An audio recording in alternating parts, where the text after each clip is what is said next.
नमस्कार दोस्तों। स्वागत है सभी का समाचार क्यारी में। दीपावली के बाद आदमपुर उपचुनाव में भाजपा करेगी विपक्ष पर बड़ा अटैक।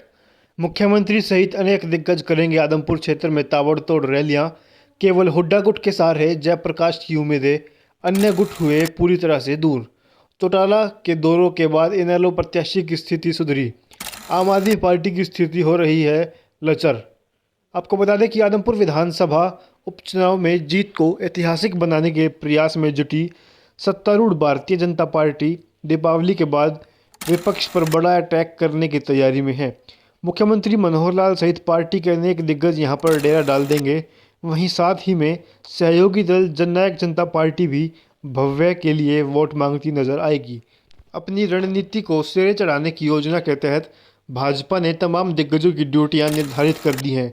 उन्हें अधिक से अधिक मतदान को प्रेरित करने व भव्य बिश्नोई के पक्ष में 1 लाख वोट पार करवाने के टारगेट को और मजबूती से सिरे चढ़ाने के लिए भाजपा अपनी तैयारियों में जुट गई है।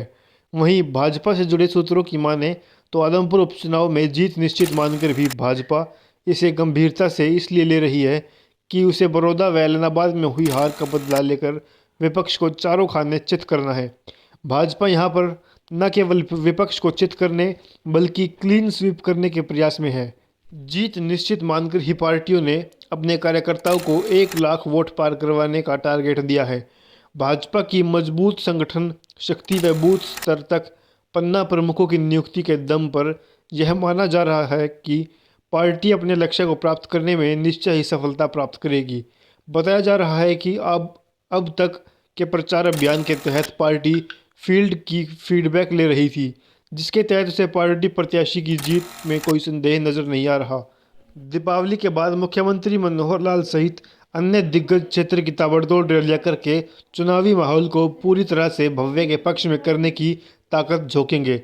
बताया जा रहा है कि दौरे के दौरान मुख्यमंत्री न केवल विपक्ष पर हमलावर होंगे बल्कि भाजपा सरकार द्वारा करवाए गए विकास कार्यों का ब्यौरा व कांग्रेस की हुड्डा सरकार द्वारा किए गए भेदभाव की जनता को बताएंगे। जहां तक कांग्रेस का सवाल है, पार्टी ने जयप्रकाश को मजबूत जानकर प्रत्याशी बनाया था, लेकिन हुड्डा गुट के अलावा कोई गुट उनके साथ नहीं आया, जिस कारण कांग्रेस प्रत्याशी का चुनाव दिन प्रतिदिन कमजोर होने लगा है। उनकी चुनावी नैया केवल हुड्डा पिता पुत्र के भरोसे ही रह गई। प्रत्याशी चयन के वरिष्ठ नेताओं की राय न लेने का आरोप वरिष्ठ नेत्री किरण चौधरी पहले ही दिन लगा चुकी हैं। वहीं शैलजा व रणदीप सुरजेवाला के समर्थक भी चुनाव प्रचार से दूरी बनाए हुए हैं। भाजपा के प्रदेश अध्यक्ष चौधरी ओम प्रकाश धनखड़ कांग्रेस प्रत्याशी की हालात पर पहले ही चुटकी ले चुके हैं। उन्होंने कहा कि जयप्रकाश की वही हालत होने वाली है जो जींद चुनाव में रणदीप सुरजेवाला की हुई थी।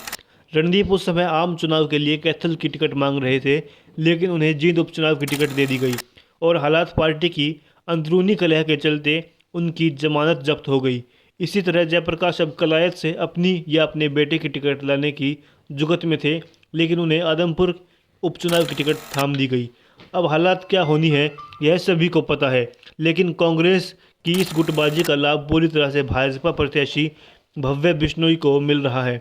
इनेलो प्रमुख एवं पूर्व मुख्यमंत्री ओम प्रकाश चौटाला द्वारा पिछले 3-4 दिनों से की गई ताबड़तोड़ सभाओं के चलते इनेलो उम्मीदवार कुलराम नंबरदार को काफ़ी राहत मिली है। पूर्व में लग रहा था कि आदमपुर क्षेत्र की जनता कुलराम को घास नहीं डालेगी, लेकिन इनेलो प्रमुख ने विपरीत परिस्थितियों के बावजूद पार्टी उम्मीदवार के पक्ष में वोट मांगकर उन्हें मजबूत करने का काम किया है। ओम प्रकाश चौटाला की छवि आज भी मजबूत जाट नेता के लिए जानी जाती है।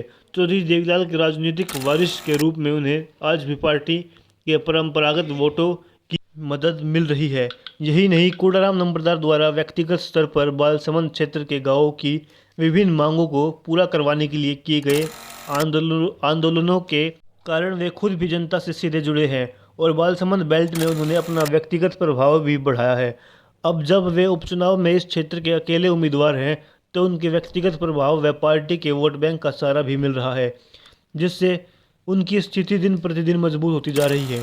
जहां तक आम आदमी पार्टी का सवाल है, उनकी स्थिति लगातार खराब होती जा रही है। सतेंद्र सिंह को आदमपुर से टिकट मिलने के साथ ही पार्टी के समर्पित कार्यकर्ता व आदमपुर हलके के पदाधिकारियों ने पार्टी से इस्तीफा दे दिया। उनके चुनाव अभियान को करारा झटका लगा है। इस झटके से वह अभी तक उभर नहीं पाए हैं। हालांकि इसके अलावा उनके पास स्थानीय टीम न होने व बाहर के लोगों द्वारा लगातार कार्यक्रम के कारण उनसे क्षेत्र की जनता लगातार जुड़ने से परहेज कर रही है।